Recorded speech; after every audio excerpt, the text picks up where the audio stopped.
We are going to be looking at rationalizing the denominator. So we will use the property of equivalent fractions in order to remove a radical from the denominator of a fraction. This process is called rationalizing the denominator. Again, that is to remove a radical from the denominator of a fraction. And it is used to address criteria for a radical expression to be simplified, which is that no fraction may appear in the radicand, and then no denominator of a fraction may contain a radical. So in order to rationalize the denominator of an algebraic fraction with two terms, we will be using what is known as the conjugate. So the conjugate has the same numbers, but the opposite sign in the middle. Also, conjugates don't have to be two-term expressions which contain radicals in each of the terms. In fact, any two-term expression can have a conjugate. To create the conjugate, all you have to do is change the sign in the middle. So if it is plus, it will become minus. If it is minus, it will become plus, but everything else remains the same. So we are going to assume that all variables represent positive real numbers, and this way we do not have to use absolute value bars if our index n is even. So first we're going to concentrate on rationalizing the denominator where we only have one term.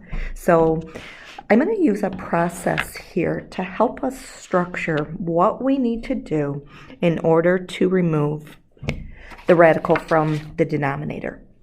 So the first thing that we want to recognize for problem number 1 is that we do have a square root in the denominator. So this is 3 divided by the square root of y. And so the root is 2 because it is a square root. And so then we need to think about what do we have underneath this radical. And so we have 1y. But the root is 2. And so that means we need another y for a total of 2 factors of y. So we are going to multiply by 1, meaning we are going to multiply by something divided by itself. So the way in which we're going to accomplish this is by multiplying the denominator by the square root of y. But if I multiply the denominator by the square root of y, I have to keep this fraction balanced. So I need to multiply the numerator by the square root of y as well. That's what I mean by we're multiplying essentially by 1. So in order to multiply fractions, we multiply across the numerator. So this is 3 times the square root of y. And then we also need to multiply across the denominators. So this is the square root of y times the square root of y, which is the square root of, well, y times y is y squared. So notice again, the root is 2, but now our power is a multiple of 2. In this case, it is 2 itself. So 3 square roots of y remains, but the square root of y squared now simplifies and just gives us y, and now our denominator is rationalized. For the second question, we want to notice that our root is not 2. Our root is 3. And then what do we have? Well, we have y squared, which means we have 2 factors of y. So we have 2 y's. But our root is 3. So I need to make sure that my power is a multiple of 3. And so I can produce a multiple of 3 from 2 by introducing one more y. So this is equal to, now I'm going to do another step right here. Notice that this is the cubed root of the entire fraction. So we can actually separate this. This is the cubed root of 5x over the cubed root of y squared. And so we need to multiply by our special form of 1. And we do so by addressing what we need. So we're going to multiply by the cubed root of y, both numerator and denominator. This is then going to give us the cubed root of 5 times x times y over the cubed root of y squared times y, which gives us y cubed. And now notice our root of 3 goes into our power of 3 evenly. And so we have the cubed root of 5 times xy all over the simplified denominator of y. So we have again accomplished our task of rationalizing the denominator. For our next question, we're going to notice that we have quite a lot going on here. First, notice that our root is 4. Secondly, notice that we have both a number and a variable underneath this radical. So if we think about what we have 27, but 27 is equal to 9 times 3, which is equal to 3 times 3 times 3. So we essentially have 3 factors of 3. But again, remember, our root is 4, so that means I need one more 3.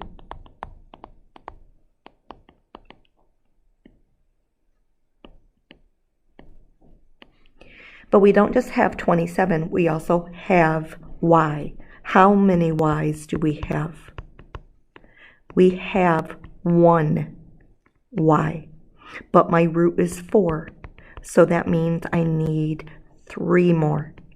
So we need 3 y's. 3 y's means we need to introduce 3 factors of y. That's y times y times y. It is y cubed. So we're going to take our fraction and we're going to multiply by what we need. So we're going to multiply by the 4th root of 3 y cubed. We're going to again multiply by what we need. We're going to multiply numerator and denominator by the 4th root of 3y cubed. Notice 2x squared is not under a radical, so that stays out front. And then this is times the 4th root of 3y cubed. And then 4th root times the 4th root is still a 4th root. 27 times 3 is 81. And y times y cubed is y to the 4th.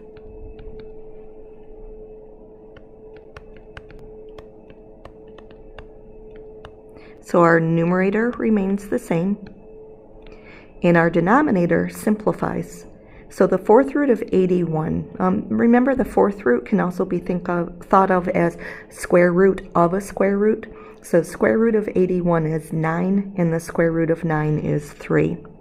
And hopefully that makes sense, because 81 is equal to 3 to the 4th. There are 4 factors of 3. Therefore, the 4th root of 3 to the 4th leaves us with our base of 3. And then the 4th root of y to the 4th leaves us with our base of y, similarly.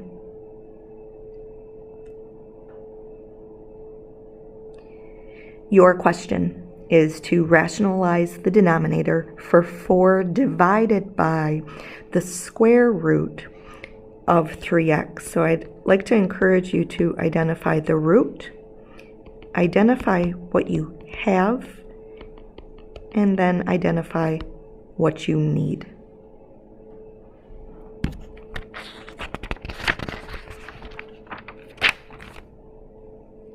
Our next topic is to rationalize the denominator where we have two terms. And in order to do so, what we will focus on is identifying the conjugate. So for our first example, we have the square root of 7 minus the square root of 3, which gives us a conjugate of the square root of 7 plus the square root of 3. And we're going to multiply numerator and denominator by the conjugate. We are again multiplying by 1. Now, because all of the pieces of this fraction contain numbers, I'm going to make the choice of leaving the 4 out front and not distributing it to the square root of 7 plus the square root of 3. And we'll see why in a minute. But we are going to distribute fully here. So we have the square root of 7 times the square root of 7, which is the square root of 49, but that simplifies to be 7. We then have plus the square root of 7 times the square root of 3, which is the square root of 21, minus the square root of 3 times the square root of square root of 7, which is minus the square root of 21. And then lastly, we have minus the square root of 3 times the square root of 3, which is the square root of 9, but that simplifies to be 3. Our numerator, we're going to keep that 4 out front. Again, we'll see why in a minute. And then for the denominator, we're going to notice that two simplifications occur. First, the radicals disappear. They cancel because we have plus the square root of 21 minus the square root of 21. They are opposites. They cancel. Secondly, we want to notice that we have 7 minus 3, which gives us 4. And do you now see why I did not want you to distribute that numerator of 4? So our 4's cancel, leaving us with the square root of 7 plus the square root of 3, and that one is done. For our next example, we're going to multiply by the conjugate of the denominator, and the conjugate of the denominator is the square root of 7 minus 3. So the square root of, or I said 7, I apologize, square root of x minus 3. Now this time we are going to fully distribute both the numerator and the denominator. So we have the square root of x times the square root of x. That is just x minus 3 times the square root of x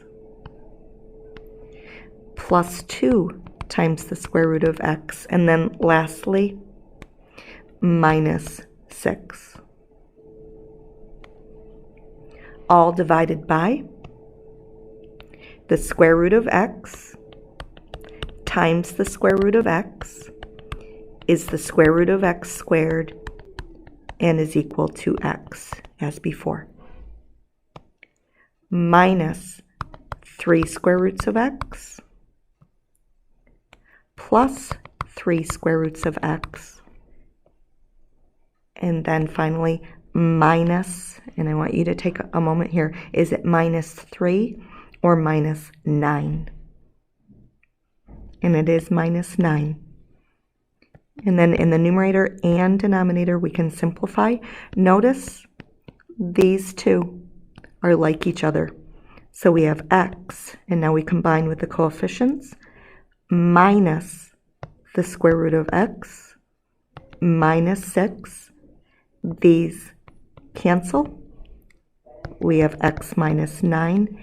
And then very carefully, you do want to recognize this problem is done. Remember, you can only cancel factors. So this x does not cancel with this x. because they are terms. They're connected by addition or subtraction, not factors. Factors are only connected by multiplication. So this is done.